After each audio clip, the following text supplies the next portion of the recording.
যারা নয়া বন্দোবস্তের কথা বলছে তারা সেই আগের পুরাতন বন্দোবস্তেই নিজেদেরকে অ্যাডাপ্ট করে নিছে। তো সেই জায়গায় আমরা আপনাদেরকে আশ্বস্ত করছি, আমরা যারা আছি, আমরা যারা জুলাইয়ের ছাত্র জনতা আছি, যারা সত্যিকার অর্থে জুলাইয়ের চেতনাকে লালন করি, আমরা আমৃত্য সত্যের উপর অটল থাকবো, ইনসাফের পক্ষে থাকবো ইনশাআল্লাহ।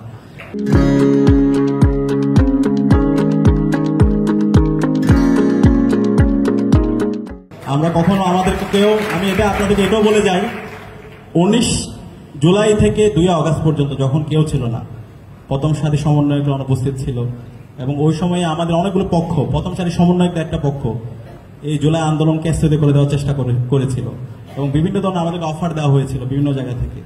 কিন্তু সেই সময় কিছু সৎ, কিছু প্রকৃত দেশপ্রেমিক লোকরা, তাদের হাতে আন্দোলন ছিল বলে এই জুলাই বিপ্লবটা সফলতার সাথে শেষ হয়েছে আলহামদুলিল্লাহ।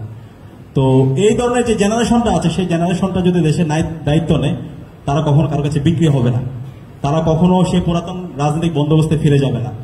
তো সে জায়গায় এইখানে চট্টগ্রাম বিশ্ববিদ্যালয়ে আপনারা যারা আছেন, আমি আপনাদেরকে অনুরোধ করবো আপনারাও এগিয়ে আসুন এবং এরকম একটা কালেকটিভ একটা কোঅপারেশন দরকার সৎ, দক্ষ, আদর্শ দেশপ্রেমিক মানুষদের, এবং এরাই যদি দেশের দায়িত্ব গ্রহণ করে নেতৃত্ব আসনে আসে, তাহলে ইনশাল্লাহ বাংলাদেশের মানুষের প্রকৃত মুক্তি হবে ইনশাল্লাহ। তো সেজন্য আপনাদের, আমাদের সবার এগিয়ে আসা দরকার এবং যারা এই জুলাইয়ের সাথে গাদ্দারি করছে, জুলাইকে নিয়ে ব্যবসা করছে, তাদের বিরুদ্ধে আমাদের প্রতিবাদ, প্রতিরোধ জারি রাখা দরকার। এবং আমি যদি কখনো, আল্লাহ যদি আমাকে সুযোগ দেয়, আমি দায়িত্ব নিয়ে বলছি, আমি এবং আমাদের পুরো টিম, আমরা কখনো মানুষের উপর জুলুম করবো না, কখনো পুরাতন রাজনৈতিক বন্দোবস্ত আমরা ফিরে যাব না। এই বাংলার মানুষের, বাংলার মুসলমানের মুক্তির জন্য যা যা করা দরকার সেই কাজটা আমরা করবো ইনশাআল্লাহ।